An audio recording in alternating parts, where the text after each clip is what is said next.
merci à tous d'être là pour cette table ronde qui est donc consacrée à l'autobiographie et les images.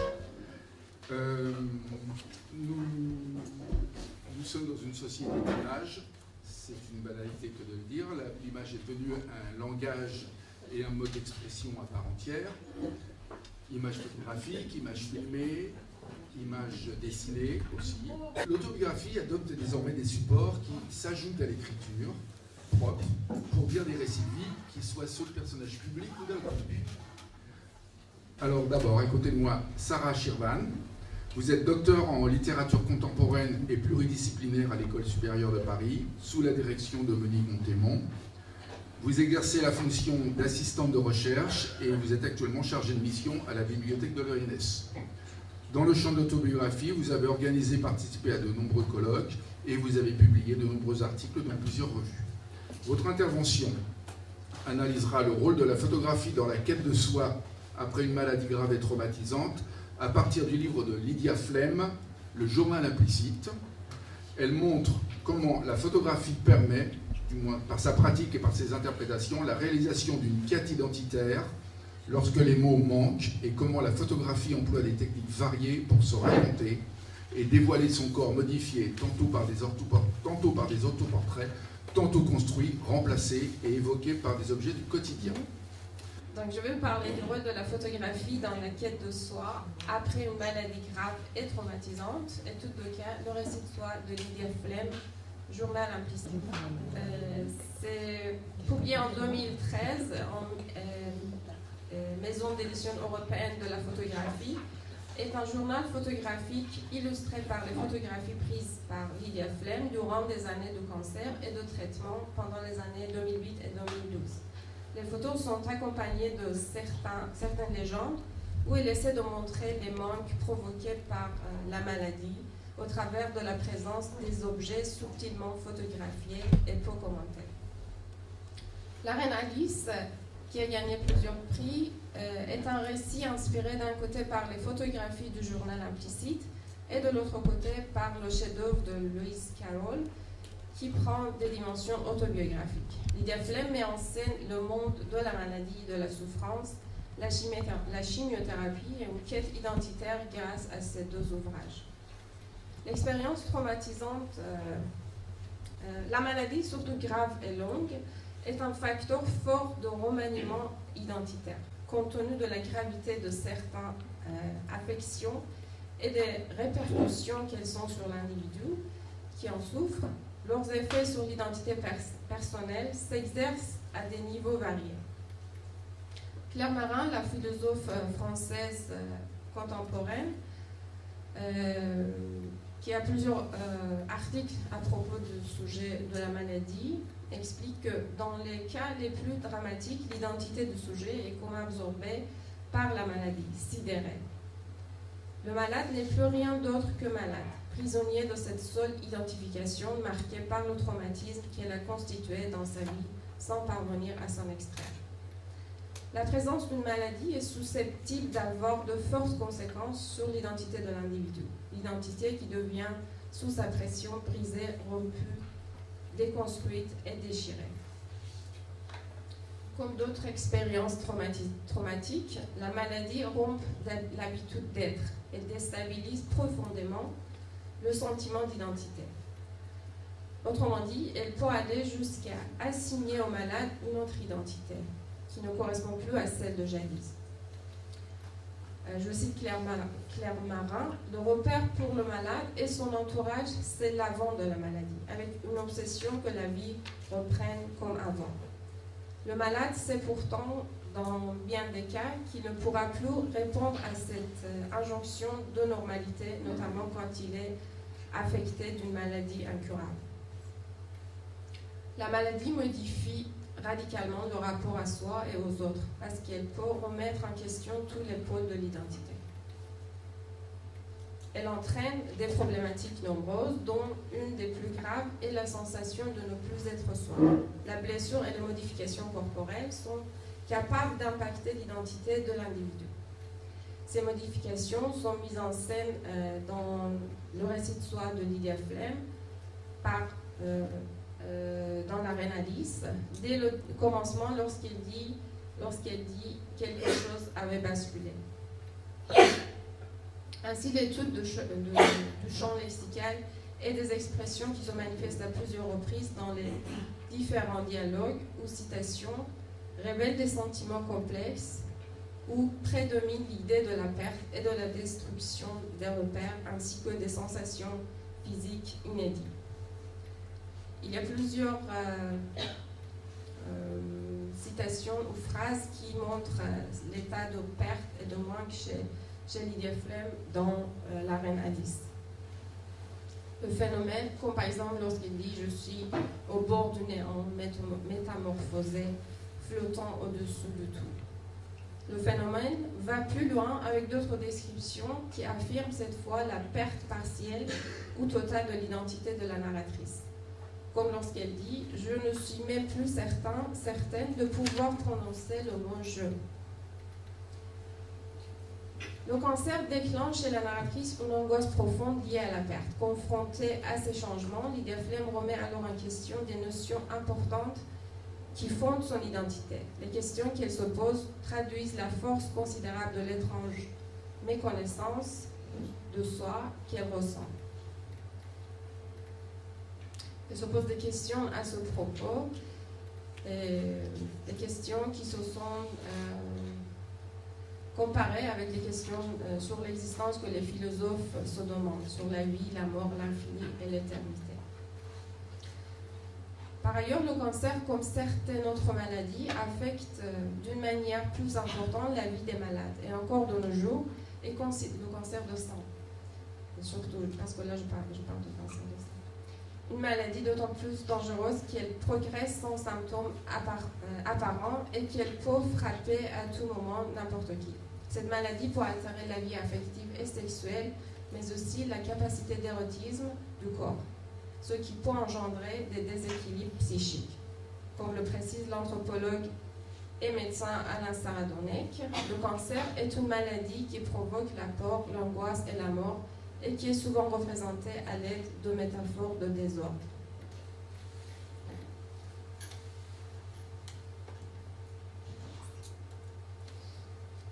Cette notion de désordre apparaît par différents témoignages de femmes qui ont eu à vivre l'expérience du cancer de sein. Vous avez quelques exemples des femmes qui ont eu cette expérience. Le cancer provoque un choc immédiat, une fissure dans la cohérence et la continuité de la perception que l'individu avait coutume d'avoir de lui-même. C'est aussi cette dissociation qui attaque l'identité féminine de la personne atteinte. Dans certains cas, nous pouvons même dire que la lutte contre les cellules cancéreuses n'est que la moitié de la souffrance d'un malade. La personne atteinte d'un cancer de sein, comme Lydia Flem, est obligée désormais d'accepter une nouvelle image de soi en plus de la disparition de ces signes de féminité, les signes qui existent dans l'imaginaire collectif, comme les chevaux et le sein. D'après Ginette Fransquin, le sein représente l'élément le plus significatif de la féminité, notamment parce qu'il a été fortement exposé dans l'histoire de la peinture et de la sculpture depuis la figuration de la beauté de Vénus. Cette pensée est encore vivace de nos jours. En outre, dans l'imaginaire collectif, la présence des cheveux symbolise souvent la beauté et la force.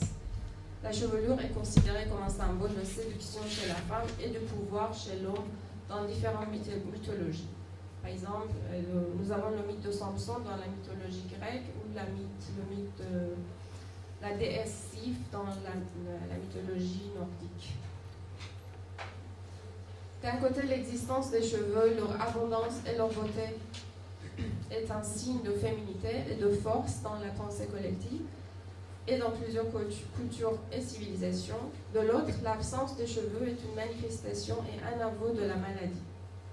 D'après Ginette Fransquin, perdre brutalement ses cheveux, c'est afficher sa maladie à l'extérieur. À ce stade, Lydia Flem se rend compte de l'importance du visage, de l'image corporelle et le lien avec l'identité personnelle transparaît dans les questions qu'elle se pose dans l'arène Alice. Le traumatisme lié à la maladie peut être immaîtrisable. En effet, il est en général sans représentation et sans recours, car le sujet n'y est pas préparé. Par exemple, lorsque les maladies incurables apparaissent ou qu'une perte soudaine modifie la vie de l'individu, ce dernier, à cause de la soudaineté et de la violence de sa nouvelle situation, se trouve paralysé et incapable de réagir, de gérer et de continuer sa vie quotidienne comme avant. Ces moments de vulnérabilité sont le début de la crise identitaire, puisqu'ils peuvent engendrer le sentiment de danger ou de peur. La réactivation et la représentation des souvenirs refoulés, d'après Boris Cyrulnik, sont parfois plus difficiles à supporter que l'événement traumatisant. Cela puisque d'une manière continue, l'individu révise la mémoire traumatique et aggrave le syndrome psychotraumatique. La représentation du fait est aussi bouleversante que l'événement lui-même, puisqu'elle est suivie de certaines séquelles qui y sont associées. Donc la première réaction de l'individu peut être de se bloquer au moment du choc qu'il a éprouvé, où il se retrouve dans un état anesthésique, un état qui a été comparé dans la psychanalyse avec celui du mythe de Méduse. Le mythe de Méduse raconte en effet que ce monstre avait la capacité de pétrifier tout être vivant qui regardait son visage. Cette divinité représente une image du trauma et de son effet de sidération. En d'autres termes, le sujet médusé paraît absent et stuporeux, ne répondant plus aux sollicitations externes. Je vais vous parler aussi du rôle du récit de soi avant de parler de la photographie, dans la recréation identitaire. Il est indispensable de parler de l'importance du récit de soi dans la reconstruction de l'identitaire. Paul Ricoeur suppose que l'identité n'est accomplie que lorsqu'elle devient narrative. D'après lui, le temps devient temps humain dans la mesure où il est articulé de manière narrative. Le récit est significatif dans la mesure où il dessine les traits de l'expérience temporelle. Le récit est un espace pertinent qui permet de se raconter, se reconstruire et se connaître.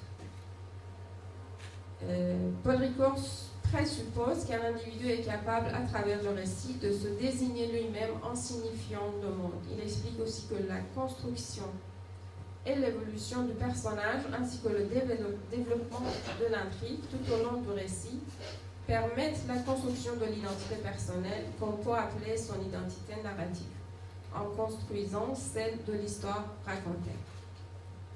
Mais pourquoi a-t-on tant besoin de se faire le récit de soi, le récit de ce qui nous est arrivé? Boris Cyrulnik indique que lorsque l'être humain est vulnérabilisé, il reçoit le choc et la souffrance deux fois.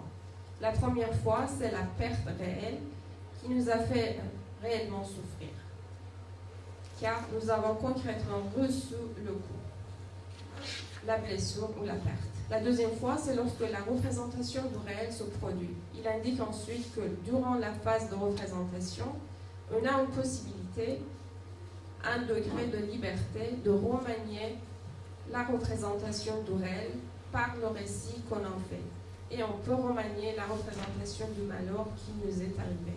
On remanie la représentation qu'on a du traumatisme et de la blessure. J'ai cité Boris Cyrulnik. Donc le récit de soi permet à l'individu de retrouver le moyen de se rétablir en mettant en ordre et en réunissant différentes sources des souvenirs pour enfin fabriquer un souvenir cohérent. Donc jusque-là, nous avons compris que nous avons vu que la maladie grave ou incurable crée un traumatisme à cause de sa soudaineté et brutalité. Elle modifie la perception de soi, elle modifie l'identité somatique et sexuelle.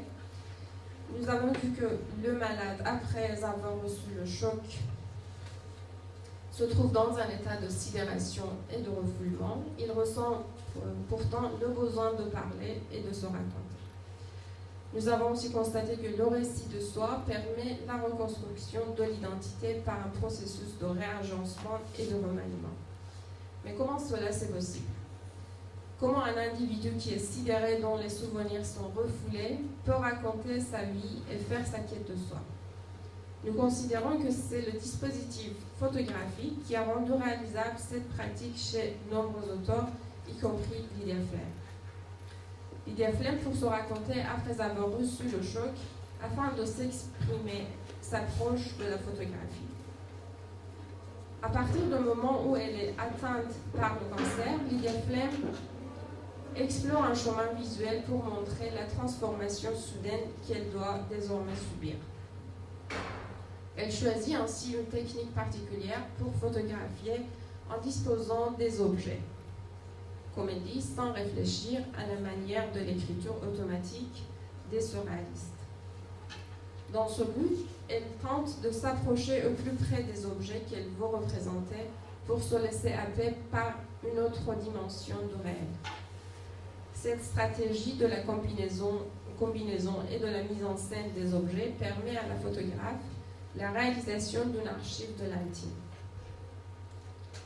En disposant de différents objets, comme des masques, des livres, des lettres anciennes, elle progresse en effet dans un projet narratif où la chose montrée devient le représentant d'un monde interne qui n'est pas saisissable ni explicable par des mots, mais dont la composition est une grande source d'inspiration pour elle. L'objet pour Lydia Flem a une âme et montre des traces humaines. Elle explique ce sujet dans Comment j'ai vidé la maison de mes parents. Elle représente aussi des désordres de vie, de sa vie, avec lesquels elle veut prendre une distance. En d'autres termes, le chaos identitaire provoqué par la maladie apparaît par l'assemblage d'objets de nature variée, parfois anciens, cassés et abandonnés. Dans la photographie intitulée « Une île de loin », nous pouvons contempler comment une vision interne a été mise en place dans une structure totalement narrative, par des objets qui représentent un bateau en train de traverser l'océan. De petits éléments en haut à droite du cliché symbolisent des îles solitaires. L'un de ces éléments reflète la photographe atteinte du cancer et portant un turban autour de sa tête à cause de la perte des cheveux. Elles se sont isolées à cause de la maladie. La maladie, qui est suggérée dans le reflet du visage de Lydia Flem, est également montrée par des mots inscrits sous des morceaux de carton et disposés au bas de la photo, qui renvoient explicitement à son état. Certains mots comme douleur, tourbillon, soupir, pleure, chante, étrange, immense, indolore, loin. Ainsi, dans l'œuvre flémienne, la photographie qui ne met pas directement en scène sa vie grâce à une forme de composition visuelle des objets et à la construction de scènes différentes, représente son histoire personnelle d'une manière métaphorique. Par exemple, les compositions dans les photos, avec des objets cassés, déchirés ou abîmés, montrent un monde intime où la douleur a de fortes répercussions sur le plan somatique. Nous avons constaté que la maladie modifie la perception que le malade a de son entourage, de son univers intérieur et du temps. Lydia Flem accentue ce renversement du temps et de l'espace dès le commencement de la reine Alice. Elle explique que quelque chose avait basculé et qu'elle va à l'autre côté du miroir, là où tout est à l'envers, le temps comme l'espace. Dans cette même manière, dans cette même perspective, la notion du temps est mise en scène dans les photographies du journal implicite, grâce à divers éléments comme la montre, le calendrier, ou en photographiant des mots écrits sur différents supports comme longtemps, ou encore grâce à la présence d'objets usés qui évoquent le passage du temps, comme nous pouvons le constater dans ces photographies. L'écrivaine met également l'accent sur la question du temps dont elle perd souvent la notion et de sa perception dans le texte, mais aussi dans les photographies. Dans cette photo, intitulée « Temps froissé », elle compare les noms et la forme du maître. Autant phrasé. Le passage du temps est parfois indiqué d'une manière indirecte, comme par exemple dans la photographie intitulée « Voilà », où un bonhomme est posé sur une règle et dont l'orientation vers les numéros croissants illustre l'avancement dans un passage linéaire, qui peut représenter la vie de la photographe. Par ailleurs, nous pouvons nous demander si sa position sur le chiffre 13 ne pourrait pas renvoyer métaphoriquement au présent douloureux de la photographe. Bien que le démarrage de la composition des photos soit présenté comme un effet du hasard et que Lydia Flem ait prétendu travailler à la manière surréaliste de la composition automatique pour l'agencement des objets dans ces scènes photographiques, la construction visuelle des objets et le rapport qu'ils établissent entre eux révèle une schématisation narrative poussée qui n'arrête pas de mettre en évidence différents aspects de sa vie. Ainsi, chaque objet trouve finalement une signification ou fait appel à un souvenir spécifique. Pour Lydia Flem, la pratique photographique et l'écriture de soi fonctionnent sur le mode de collaboration parallèle. Autrement dit, l'écriture et la photographie n'apparaissent pas l'une à côté de l'autre, mais elles se complètent grâce à leur apparition dans les livres, au blog personnel de l'autrice, aux expositions ou encore aux différents interviews. La photographie est présentée avec peu de légendes dans le journal implicite, et son récit de soi, sous forme écrite, a été abordé postérieurement, mais en s'appuyant sur les photos dans la reine Alice, sous la forme du conte. De fait, rarement on trouve des liens directs qui pourraient représenter ce rapport intermédiaire, ce qui établit un lien entre les clichés et l'écriture de soi, et qui le renforce, et surtout l'existence d'un blog personnel où l'écrivaine photographe informe d'une manière régulière le lecteur de ses différentes activités, expositions, écriture, publications, etc. Donc la collaboration du texte et de l'image, grâce à la concordance de l'identité de l'autrice photographe, permet l'expression de la réalité de la maladie, une expression jusque-là complexe. Lydia Flem atteste la nécessité de l'usage de la photographie pour s'exprimer. Je cite, « Comme si les mots n'avaient pas comblé le désir d'expression, comme s'il me fallait expérimenter une autre dimension de l'expérience artistique, la photographie après l'écriture, et parallèlement à elle. » Ici aussi, vous avez quelques photos des objets et aussi quelques notes et papiers qui sont photographiés par Lydia Flem et renvoient à la forme du corps. Lydia Flem réalise quelques autres portraits aussi qui révèlent ces changements physiques, comme la perte des cheveux dont nous avons déjà parlé. Dans la photo à gauche, même s'il s'agit d'un autoportrait, le visage est presque caché avec un demi-masque et des éléments qu'elle tient devant son visage. Ainsi, la tête est couverte par un foulard pour dissimuler la trace de la chimiothérapie. Le même principe se présente dans la photo à droite, où la tête est couverte et les sourcils sont peints. L'évocation du corps par la présence des objets a permis à Lydia Flem, premièrement, de rendre perceptible le sentiment de perte et de manque que la maladie a créé sur le corps, et ensuite de questionner les attributs somatiques et féminins de son identité qui ont été remis en question. Elle essaie donc de refigurer son image grâce à la photo. Conséquemment, pour Lydia Flem, la photographie est conçue comme une écriture visuelle.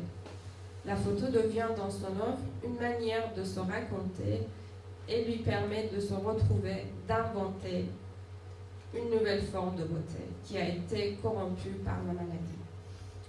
Conséquemment, grâce à l'usage de la photographie et à l'entrecroisement de deux médiums iconotextuels, Lydia Flem recrée son identité brisée. D'une part, grâce aux photos, elle produit une sorte de la narration d'un journal implicite, et engendre un processus narratif où elle raconte sa vie quotidienne avant et durant la maladie. D'autre part, ces photos déclenchent finalement l'écriture de la reine Alice et lui permet de surpasser la maladie, de sortir de l'état de sidération et de douleur et de souffrance. Le récit devient donc pour elle un outil qui soutient la démarche et l'évolution de la représentation de soi.